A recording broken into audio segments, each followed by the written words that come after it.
Bro! Whoa! Welcome to the difference between houses and signs. What's up, guys? Mischief Mag is here. It's been a grip, so I wanted to make a video. A lot has happened and a lot of nothing at the same time. The last we talked, I believe I made my talisman for Jupiter, and it's working! And I've done a lot of stuff with astrology and stuff. Around me there's an astrology group. I joined that. It's pretty fun. Made a couple friends. Not breaking the world or anything, but it's cool. And I'm also charging for elections now if people want them somehow, so there's that. And I have a Twitter, which is cool, I guess. And I made a Discord for that astrology group for like the eastern region of Pennsylvania for the friends that I made. It's pretty cool. If you have any questions, you can probably join, but it's nothing special right now. So it's up to you. If not, it's cool.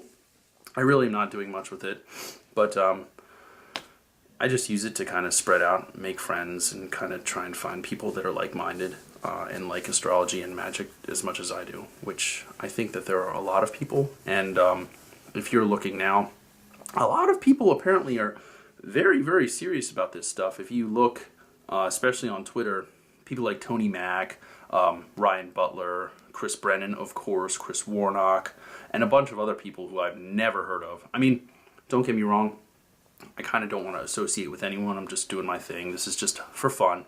But anyway, I'm rambling. A lot has happened and a lot of nothing too. It's been fun. This video, I want to talk about something that I have noticed. It seems to be a misconception within traditional astrology and even, you know, modern astrology. So when we talk about houses, 1st through 12th, I mean, you guys have read it all before. You've probably looked at countless websites trying to decipher what they are and, you know, what they mean. And then we, of course, talk about the signs too, Aries through Pisces. It's not simple stuff, but it's common knowledge at this point. And a lot of it, from the people that I have met, people that I feel are better than me, and there are a lot of people that are better than me, but a lot of them seem to correlate when I talk about, let's say, the second house. Oh, well, Venus is the co-significator of the second house. Why? And they say, oh, because Aries is the first house and Taurus is the second house and so on and so forth. And it's like, where did you get that? And then I feel like the idiot.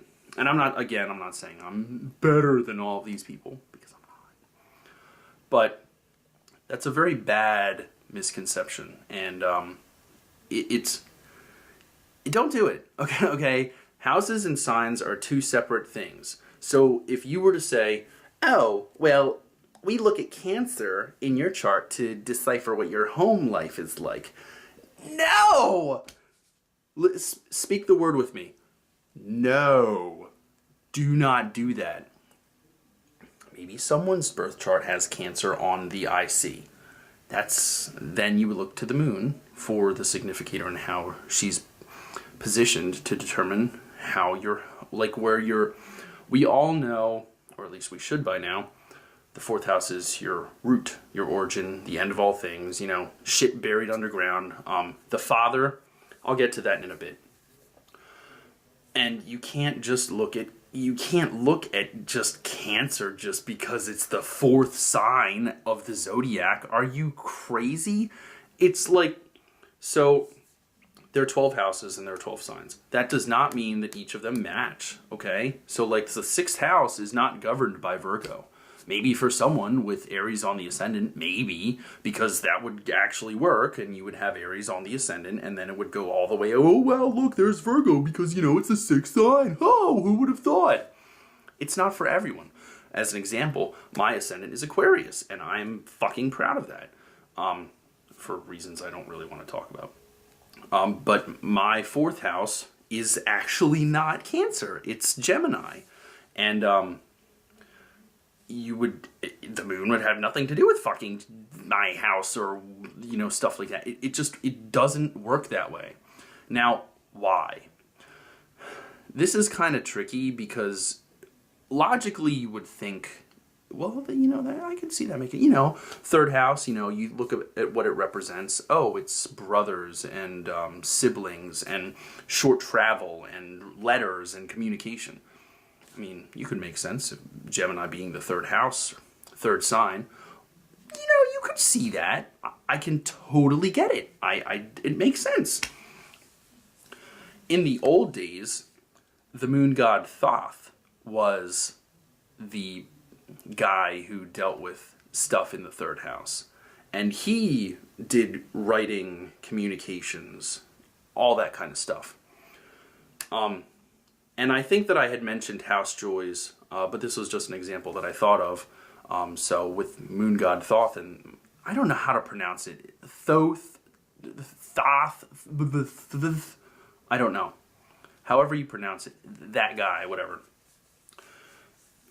It kind of goes back to the moon. And in the way where the moon actually rejoices in the third house. And I know I'm really jumping around here. I really wanted to have this a little bit more organized, but these things have kind of been stewing in my head. So when I say joys, and I'm sure I've mentioned these before, but that's where the planets are happiest. And we're talking about the 7 planets, okay?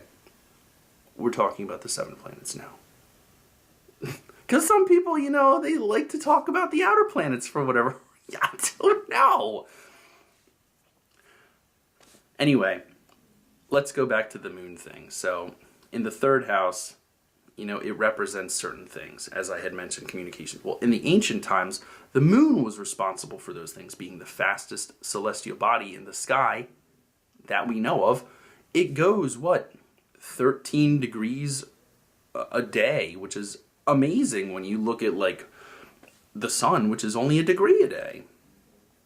It's just remarkable. Being the fastest planet, it has preference to certain things, such as short distance travel, communication, writing. In horary, the moon is known as the recorder of events because she takes on the celestial light that is given and dispersed by the sun throughout the heavens. And if you are a horary person, you will know that the moon is a huge significator because it transmits light, it receives light, it sometimes intermediates between planets. It is huge. So that's one of the things you have to consider. So it's not just the signs equal the houses. No. Here's another example. Taurus is the second sign. And a lot of people will say, oh, but Taurus rules wealth. Why? I'm going to read an excerpt. I'm not going to read the whole thing like I used to. I'm going to read an excerpt from Temples of the Sky, which is Deborah Holding's book, who is awesome, and she's the founder of SkyScript. I know I've said that. I know these words have come out of my mouth before, but I'm saying them again. In the old days, they didn't think of it like I think a lot of people nowadays, they try and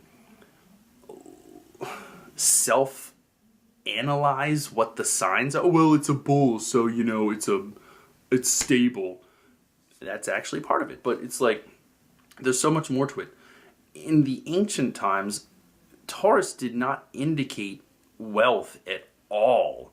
It indicated fertile ground, but that doesn't mean, oh, my wallet is fertile. Do you grow, like, dollars in your wallet? Is that what happens? That's the physics of the world. Let me read this to you. Now, this is on page...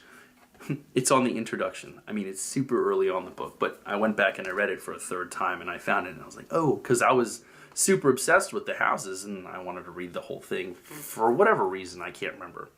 But I brought up the Taurus thing equals money because this is exactly the example that she mentions. Hopefully it'll give you some insight. So she says, let us review this second house equals Taurus equals Venus equals money thing. In ancient and traditional texts, the sign of Taurus is not descriptive of wealth, nor would a sign like Pisces be descriptive of imprisonment. And I think that Pisces thing was the thing that kind of set me off about it, because I was like, Pisces is awesome, because it's ruled by Jupiter. Signs and houses are treated as entirely separate concepts. each with a specific role. That of the signs being to offer descriptive information on the planets. That of the houses being to locate their influence and offer a sense of empowerment or incapacity. Empowerment being the angles. Incapacity being the fallen houses. So 12, 8, 6, and stuff like that. So, with that in mind, the ancient astrologers referred to the symbolism of Taurus in a descriptive manner. Now, this is where it separates what you guys probably read about compared to what should be and what was. So, as an example, they described Taurus as such, and I will read it to you. It was earthly because it was an earth sign, cold and dry because earth signs are cold and dry, melancholic because earth is the ruler of melancholy, which is one of the 4 temperaments, along with sanguine, choleric, and phlegmatic. Can't remember if it's phlegmatic or it sounds wrong. Phlegmatic. Solid, feminine, nocturnal, fixed, and bestial, because it's a animal. She goes on to say, being a sign related to the fruitful period of spring when the sun goes through it, it was conceived as a productive, moderate, and fertile sign. Taurus rules the throat and typically depicts someone of broad forehead, large mouth, dark hair, and a strong neck and shoulders. It was understood to display stubborn, obstinate characteristics, often being clumsy, with a simple intellect and a fixed mental attitude, much like the creature used to symbolize it. I am not laughing at the sign. I'm just thinking because I am actually pretty clumsy. I can't play sports to save my life and I hate it. Anyway, that's how they described the signs. And they would go through that with all of them. I'll give Leo another one. So the Leo is, off the top of my head, hot, dry, fiery, it's active, it's masculine, it's fixed, and it's bestial also. It is also barren.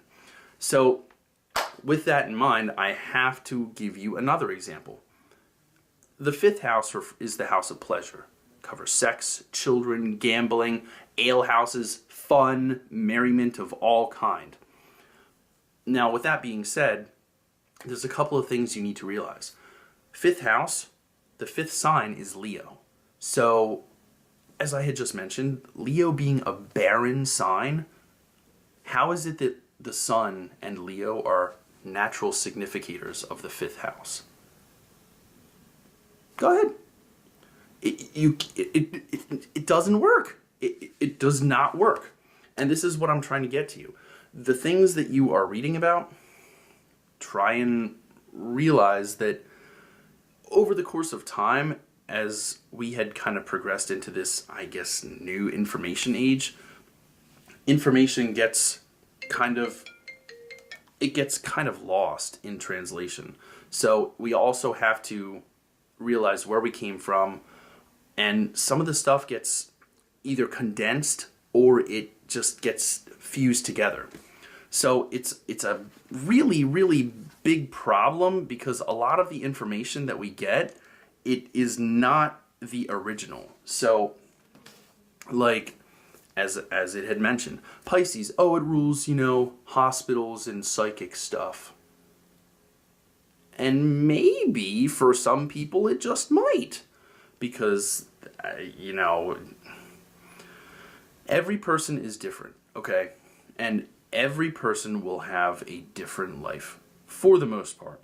I still haven't figured out about twins, but, and I mean, even seconds and minutes can make a big difference, but stuff like that is really, it's quintessential to understanding the basics. And this is basic stuff, guys. Like, I'm not even talking about annurators, I'm not talking about perfections, I'm not talking about solar returns, arcs of declination, I'm not talking about fucking mundane stuff.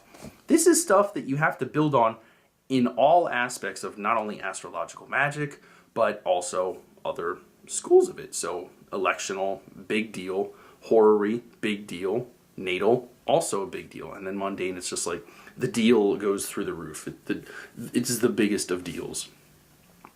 So, I just wanted to mention that stuff because people that have been studying this stuff longer than I am, or I have, or I currently am, I suppose. I feel like they're forgetting these things, and I don't know if I'm the idiot, but I'm like, this is common stuff, guys. I don't know, I get all flustered about it because I'm like, how can you not get this? Here's another example. I'm trying to think here. So we covered Pisces, Taurus, Leo, Cancer. Aries is a good one. So that's the first sign, right? And it kind of would make sense, we're, charging into the world like the goat. Or what is it? A ram? It's not a goat, it's a ram. Sorry. And you'd think, that's the bursting of life. Maybe. Except no. Because, well, I go back to the soul of the world, or the birth of the universe. I think that's what it was. The Thema Mundi. And I had mentioned this before. Anything that's being born, it's coming. I don't know how to explain this one, but I want you to study, and I want you to really take what I'm saying to you with consideration, because if you're saying to someone, especially if you're a professional and you're doing this and you're like, oh, I see that your moon is in the 10th house, so your family must have had a big deal with career. That's like the most vague and unhelpful information you could get. Now, you can't just say that just because you think the moon rules the 4th house, or Cancer rules the 4th house because it's the 4th sign. You can't do that. Now, I'll give you my example, and I know I've mentioned this, but it's so obvious after you look at it. My 4th house ruler is Gemini. My father is a brilliant Fortune 100 chemist with millions of dollars of patents. And I'm not saying that to brag, it's just listen.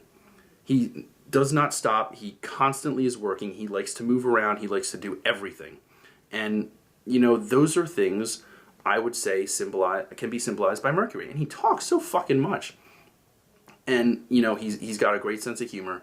Now, for me, Mercury's super dignified, and he's angular with some minor things. He's with Saturn. He's trining Saturn, separating from Mars. But it's angular. I love my dad a lot. I have a great relationship with him. And I also wanted to talk about the 10th house and the 4th house for mother and father. Maybe I'll mention that. But the reason I wanted to mention that is because for you guys, just work with this, okay? When you're looking at your chart, don't complicate it. Don't say, well, what is gender? Because that's another thing that came up. You can't just say, well, what is gender? No! Okay? You can't do that. Because there are... it's troublesome because there are two things that help conceive a baby. And you know what they are. And you can't just say, well, what is the gender of the mother figure or the father? You can't just say mother figure or father figure. Who gave birth to you? Who planted the seed? Those are two people. You need two people. And some people, this was an argument that I heard, and it's a good one. It's fair because it made me think very hard about this. Well, who's the mother figure for you? Well, I don't know, that could be your grandma. But that's indicated by other things other than the 10th house. And 10th house, all of the houses represent a whole bunch of stuff. But as an example that I had mentioned, 4th house, for me, it's on Gemini. Gemini is ruled by Mercury in Virgo, which is exalted in domicile, and he's also in term. And he's angular. He's in the 7th house. So he's super, super active.